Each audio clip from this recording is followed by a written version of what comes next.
हमारी पार्टी का हमारा स्पष्ट है। मंगेश यादव का जो इनकाउंटर हुआ उसको आप किस तरह लेते हैं? देखिए, मंगेश यादव के एनकाउंटर को भी हम किसी श्रेणी में मानते हैं जहां जाति राजनीतिक बिंदुओं को देख के, और यह अकेला एनकाउंटर नहीं है, हम उस लंबी श्रृंखला का एक और नया सीरीज मानते हैं। कुछ दिन पहले प्रयागराज में सीजेएम ने इसी प्रकार से एक एफआईआर के आदेश दिए फर्जी एनकाउंटर में। औरैया में एक एसपी पर फर्जी एनकाउंटर का एफआईआर हुआ। झांसी में मिस्टर यादव एक थे मुलजिम, उनकी एनकाउंटर हुआ, उसके मामले में पुलिस ने एफआईआर का आदेश दिया। मंगेश यादव के मामले में जो तथ्य, जैसे एक मिस्टर शाही हैं डिप्टी एसपी, वो चप्पल पहन के बिना कोई तैयारी किए एनकाउंटर साइट पे दिख रहे हैं। 2 दिन पहले उनके पिता से हमारा प्रतिनिधिमंडल गया था आजाद अधिकार सेना का उनके गांव। मैंने उनके पिता से बात की, राकेश यादव से। वह जो तथ्य बता रहे हैं वो लोमहर्षक है। वह कह रहे हैं कि 2 दिन पहले आई उनके परिवार में लोग उनकी पत्नी को और बच्ची को गाली गलौज किया, मारा पीटा और उसका मोबाइल तक छीन लिया। तो मैं इसको प्रथम दृष्टया एक गंभीर मामला मानता हूं। मैंने मानवाधिकार आयोग में मैंने भी इसमें शिकायत की है और मुझे उम्मीद है इसमें न्याय होगा। क्या ये फेक एनकाउंटर है? जो तथ्य आ रहे हैं वह असीम संदेह को पैदा कर रहे हैं। फेक एनकाउंटर है नहीं है, उस पर मैं निर्णयात्मक टिप्पणी किसी मामले में नहीं कर सकता, इस पर भी नहीं कर सकता। लेकिन गंभीर शंका, जितने तथ्य आए हैं, जो बातें आप लोगों ने, मीडिया वालों ने मेहनत करके जो तथ्य सामने रख दिए हैं, वह इस मामले को पूरी तरह से संदिग्ध बनाते हैं। सर, आजाद अधिकार सेना का मूल उद्देश्य क्या है? देखिए, हमारी एक छोटी और नई पार्टी है। इसका मूल उद्देश्य हमने जो रखा है, जिसके लिए हम अपना प्रयास। आप भी एक पुलिस अधिकारी रहे, तो मंगेश यादव की हत्या को लेकर के आप एक पुलिस अधिकारी के नजरिए से कैसे देखते हैं? क्या हो सकता है ये? मैं इनकी बात नहीं देख सकता। आजाद अधिकार सेना का मूल उद्देश्य अन्याय, अत्याचार और भ्रष्टाचार का विरोध है और हम उसके लिए ही काम करते हैं। इनका जो प्रश्न है उसका, मंगेश यादव की जो आप एक पुलिस अधिकारी रहे हैं, तो जो इनकाउंटर मंगेश यादव का हुआ है तो आपको पता है, तो आप उसको किस नजरिए से देख रहे हैं?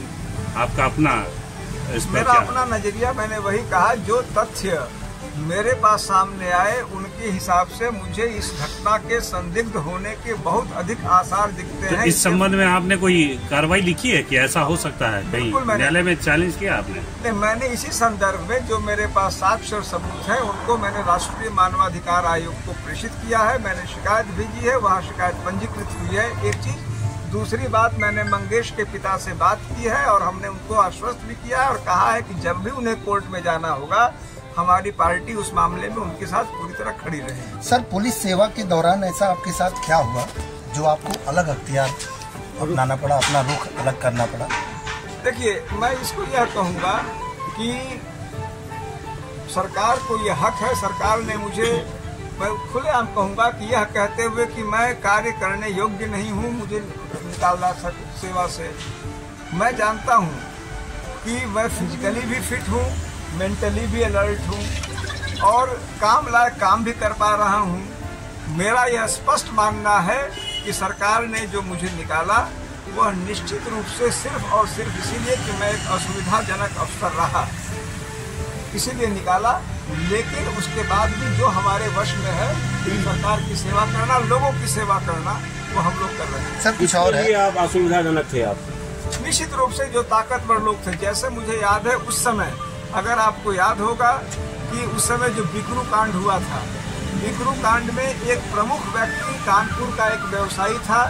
उस व्यवसायी को, वह व्यवसायी तत्कालीन अपर मुख्य सचिव गृह अवनीश कुमार अवस्थी की बेटे की शादी में एक प्रमुख अतिथि था।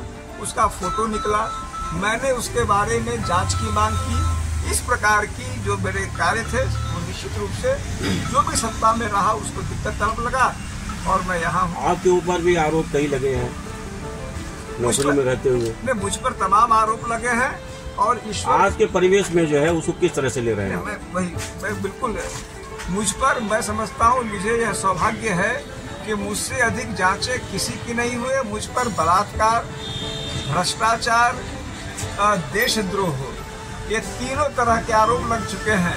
भ्रष्टाचार का मुकदमा हुआ, इस पर मुझ पर आरोप लगा कि मेरे पास 98 लाख रुपए आय से अधिक है। 5 साल की जांच के बाद निष्कर्ष निकला कि मेरी आय से मेरा व्यय 58 लाख कम है और वो भ्रष्टाचार का मुकदमा पुलिस सरकार को वापस लेना पड़ा।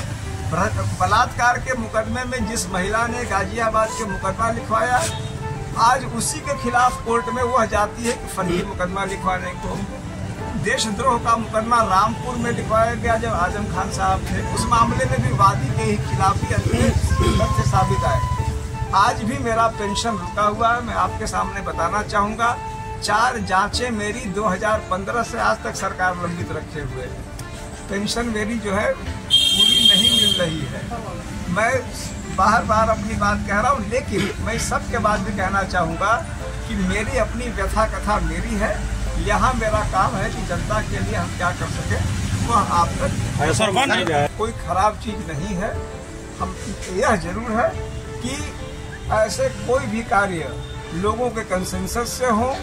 निश्चित रूप से अगर 1 नेशन 1 इलेक्शन होगा तो वह देश हित में होगा, यह मेरा स्पष्ट मानना है। क्योंकि यहाँ पर मैं भाजपा, सपा और बसपा और कांग्रेस की निगाह से नहीं, मैं देश की निगाह से देखता हूँ। जैसे यदि मैं फिर कहूँगा, मैं सामान्यतः भाजपा के तमाम कार्यों का निंदक हूँ, लेकिन कोई मुझसे कहे कि 370 क्या है, मैं कहूँगा कि यह एक बहुत ही शानदार कदम था। मैं स्पष्ट कहना चाहूँगा जो देश हित का था। तो जो देश हित का मुद्दा है, मेरी निगाह में 1 नेशन 1 इलेक्शन यदि ईमानदारी से हो तो वह देश हित का मुद्दा ही स्वागत होना चाहिए। सर, अधिकार